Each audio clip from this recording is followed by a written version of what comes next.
Away from you, so you should flip it the other way. How do you do it? This way? Yeah. No. Friends, where's your camera? Flip your camera. Yes. There we go. What's this? Let's just click that out. We got people watching. Hey guys. Hello. Still Flip. There. Okay. All right. So I don't know. We see just together. I can see you. You can see us. I can see you. All right. Hey. Good evening. Hello. Hi. Okay. So I'm Stephanie, guys. You know me if you're on my Facebook page. And over there, hi. I'm Stephanie, and I'm with Carrie Pryce. She is a financial advisor. Say hi, Carrie. Hi everyone. Welcome. All right. And tonight we are going to be discussing the wealth formula. You guys hear me talk about how important financial education is, and I really think for us to be able to seriously start to build more generational wealth and start to see difference in our community and in our families, to really set ourselves up for success, we need to start talking about these different avenues of being financially responsible, being financially literate, understanding about how to generate wealth and keep it, right? So today got a financial advisor here, and we're gonna kind of get into discussing some different controlled and variable factors in building wealth. Hey guys. All right. Oh, it's rotating. All right. So also, as we go through today, feel free to just ask us some questions. Okay, you can type. If we can't address your question as we're going through, we'll definitely hop back on and respond. There you go. Okay. Yeah, we'll definitely respond and answer your questions at the end of our talk. All right. So let's talk about, first of all, why do you think it's important for people to start talking about financial education and building wealth?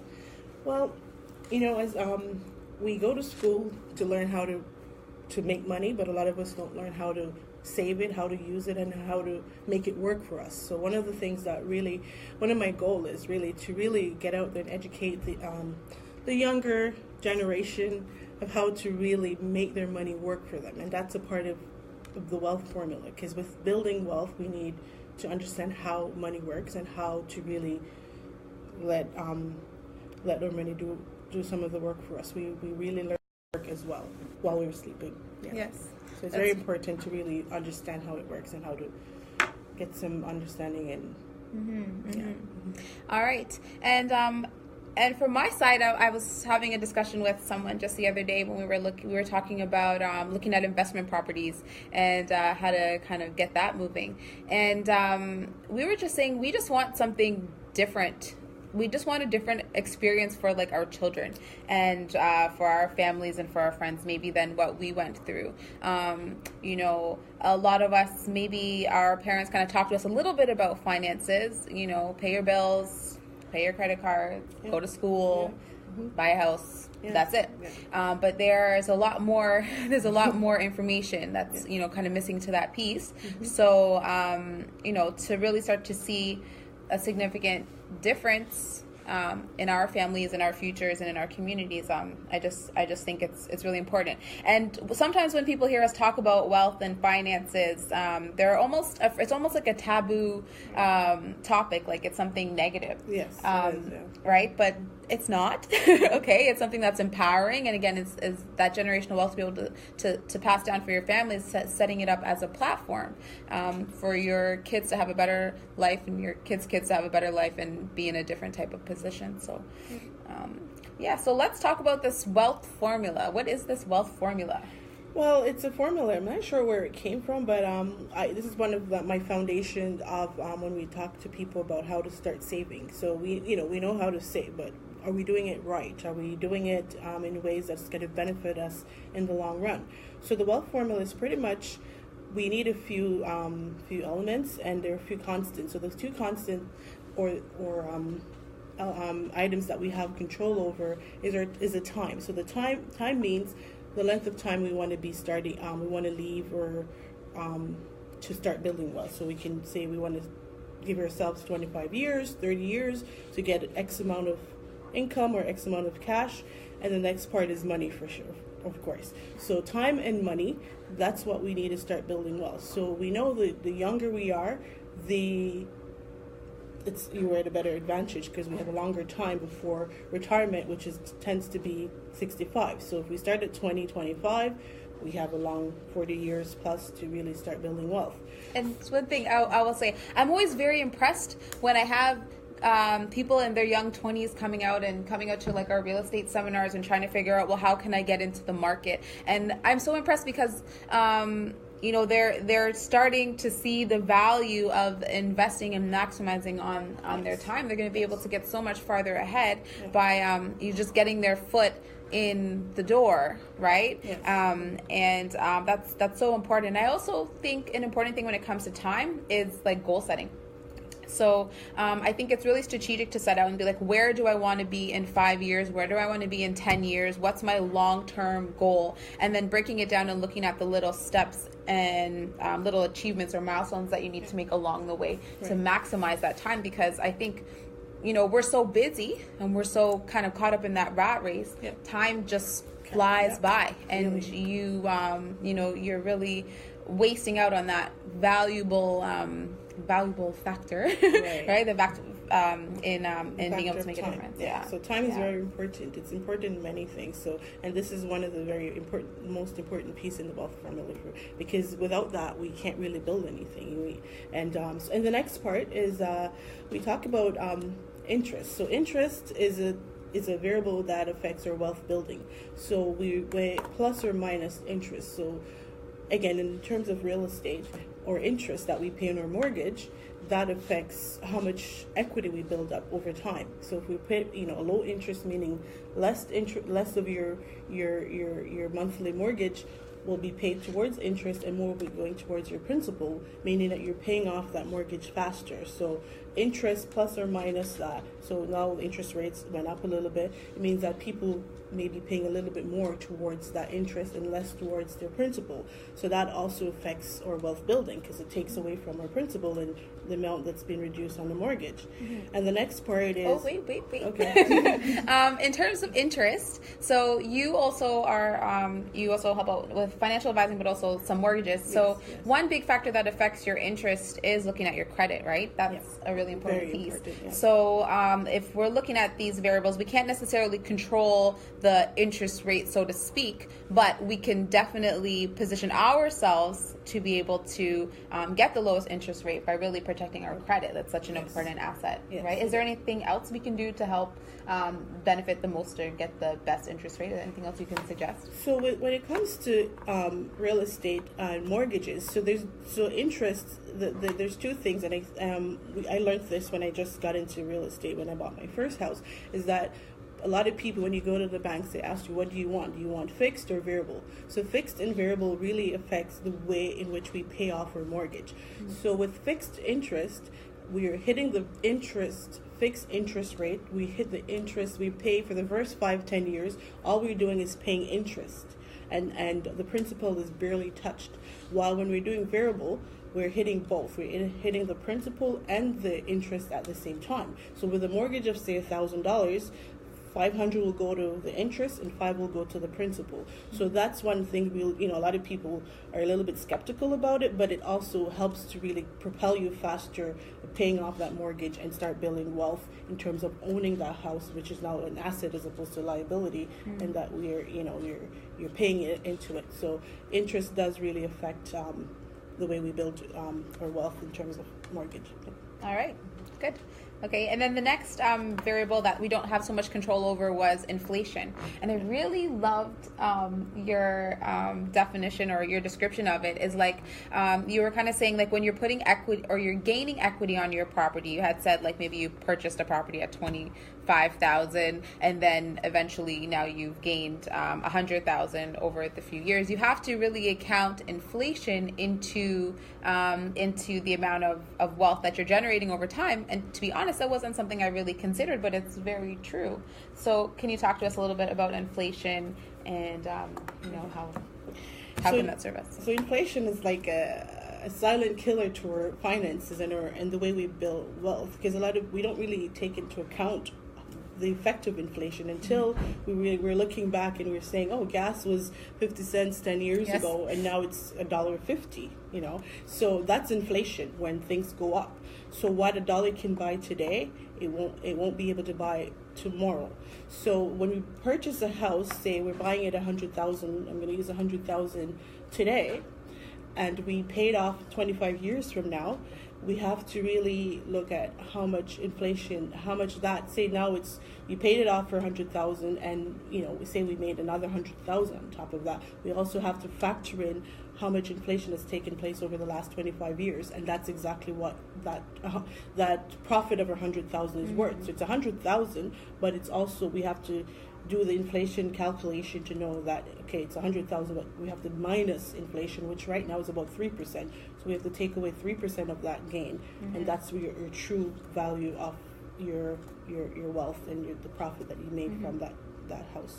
And also in planning, like when you're planning for your retirement and you're saying, how much money do I need to have saved at that certain time to maintain my lifestyle, right? To pay off my mortgage, I want to take so many trips per year. I guess you also have to consider the money that you're putting away now is not going to have quite so much value in the future. So definitely something to consider as you're doing that calculation is that 3% per year that you're saying to account for. So we can go back to inflation and interest. So when we're putting money away for retirement, we have to put it in vehicles that are pacing inflation. So right now it's 3%. So if we're getting anything less than 3%, we know that we're behind, because we have to factor in the inflation all the time. So we should aim for investments that are making at least 6% or more. And there are vehicles out there that you can do to get that. But we have to look around, do our research, and find avenues where we can generate more than 3% to really beat inflation when we're ready to retire. That $100,000 that we thought we had is not to know that that's not going to be. It's less than $100,000 because it's inflation has to be factored in. That's why I say real estate. If you're investing in the right areas, right? You're in some places we're seeing 13%, and some places we're seeing 10%, and so on that piece, it's important to be connected to somebody who knows what things to watch out for and what areas to invest in, so that you're able to stay ahead of that 3% mark, or even surpass that. So that's really key. Real estate. Okay. Okay. And then the next one you said was taxes. Absolutely. So taxes is another part. It's the last part of the wealth formula. And a lot of people, when we're building your wealth, we tend to forget about taxes. So taxes is everywhere, right? Every dollar that we spend, there's like about 50% of that dollar is spent. Taxes is taken out of. So when we buy a property, I'm using real estate again, we have to consider when how the taxes work around a property, or even in our investments in the bank for retirement. So there are vehicles that we pay taxes now, there are vehicles that we pay taxes later, and there are vehicles that are tax advantage or tax free in form of a tax free savings account. But outside of that, most of the investment vehicles, we have to consider taxes. So in terms of a property outside of our primary residence, every other secondary resident that we own, we have to think of taxes at the time when we're selling it or we're passing it on to our next generation. We have to leave some money or some ways of passing that on to account for the taxes that the government will want to charge us when we want to pass it on. So that's a part of, and a lot of times we see when people, pass away and they want to pass on the cottage up in Muskoka, they have to sell it. The reason why, because the estate didn't have enough money in there to cover the taxes, which the government will want you to pay. So that's one of the reasons, and that will take away from the amount of money you're passing on to the next generation if we didn't take that into account when we're planning our wealth planning and passing it on to the next generation. So, all right, so we'll just kind of recap quickly, right? We are looking at the wealth formula.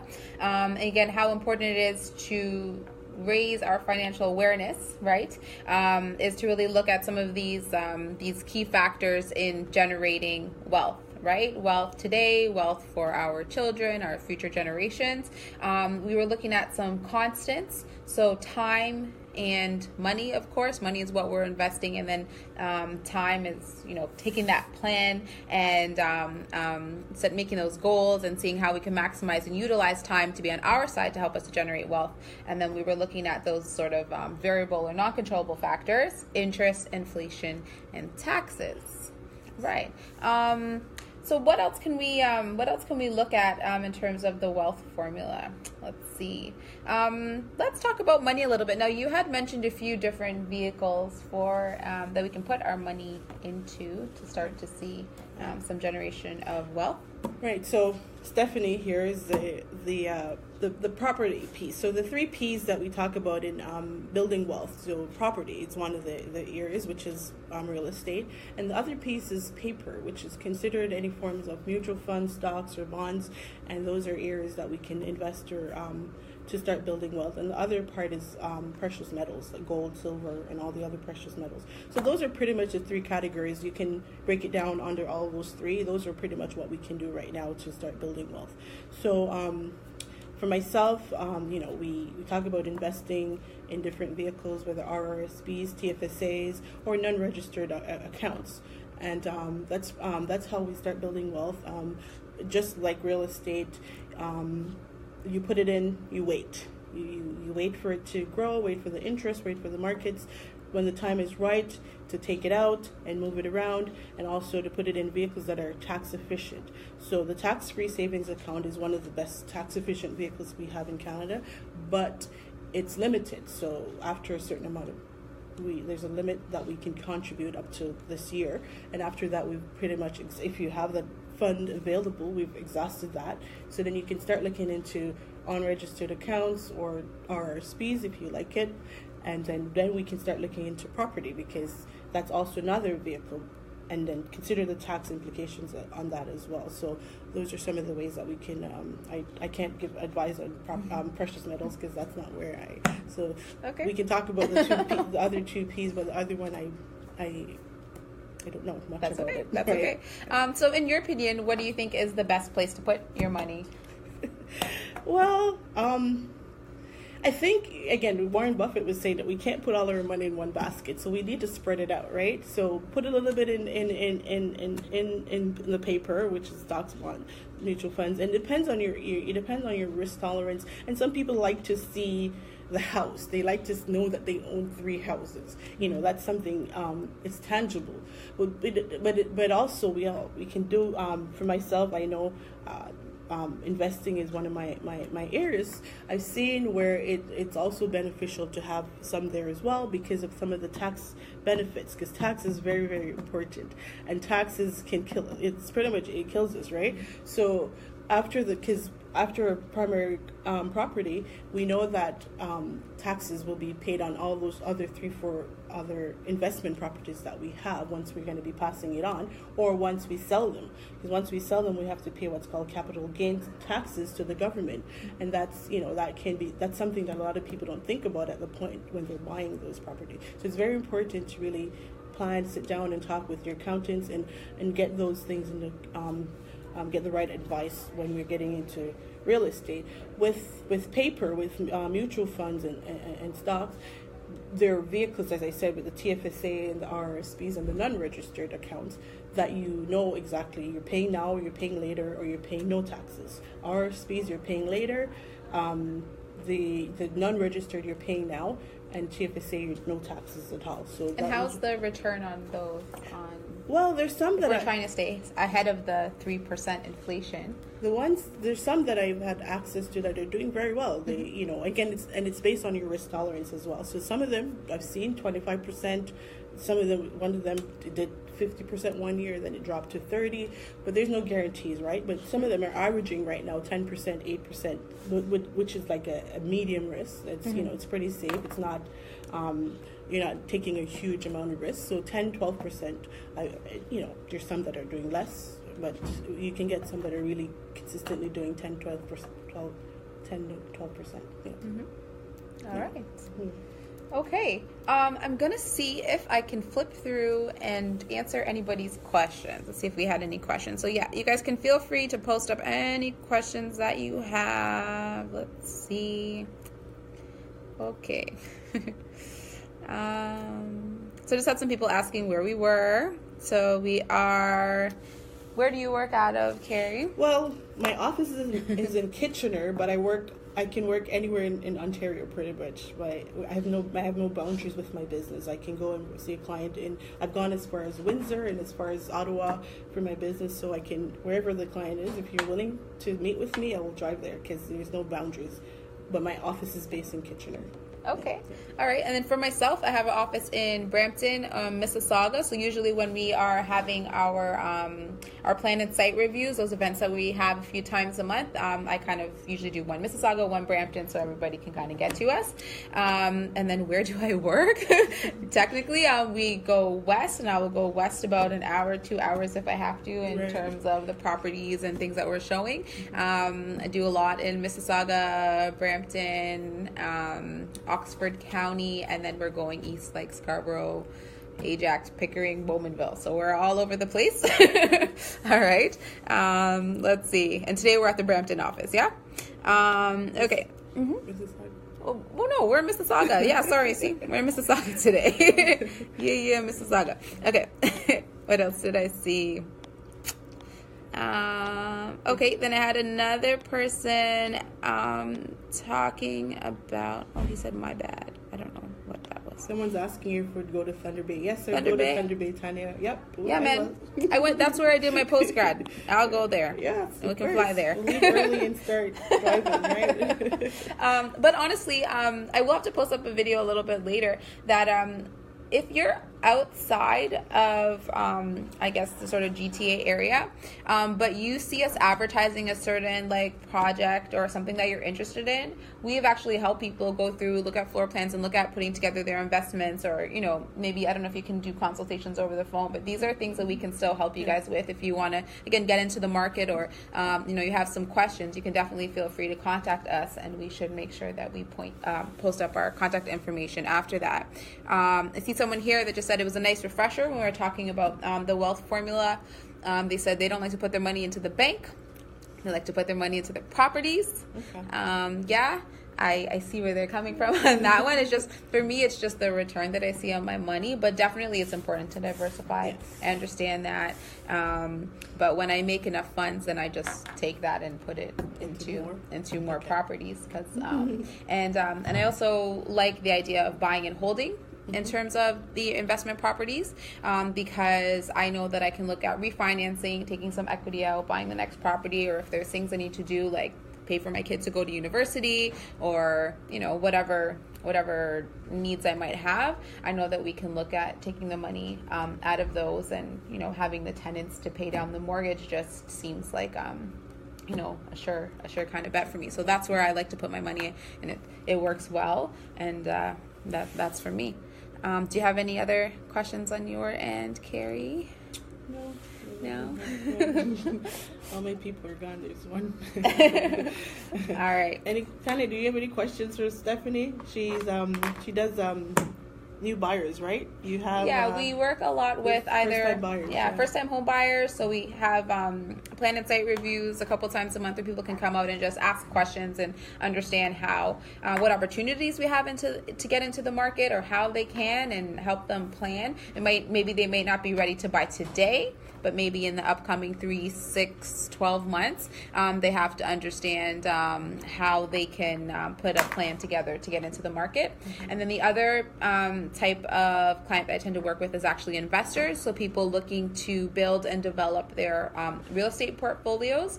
I go around and I look for projects that have almost like low barrier to entry sort of thing, right? A lot of projects in the GTA area ask for 20% down, so it's great if you have an extra $80,000 to $100,000, $130,000 lying around. That's awesome, but most of us don't. So if I can find a program that can get you $10,000 in to buy into a project, or $20,000 or $40,000, we can help to make that possible for you. So again, we will post up our contact information. I'll put up the website so that you're able to actually register for some of these upcoming events, and we'll let you guys know what's happening, what we're talking about, who will be there, and just kind of keep you guys connected and educated and informed. All right. Yeah. Okay. All right. We're good? All right, guys. All right. Thank you, guys. Bye. Thanks Have a for good listening. week. Okay, bye.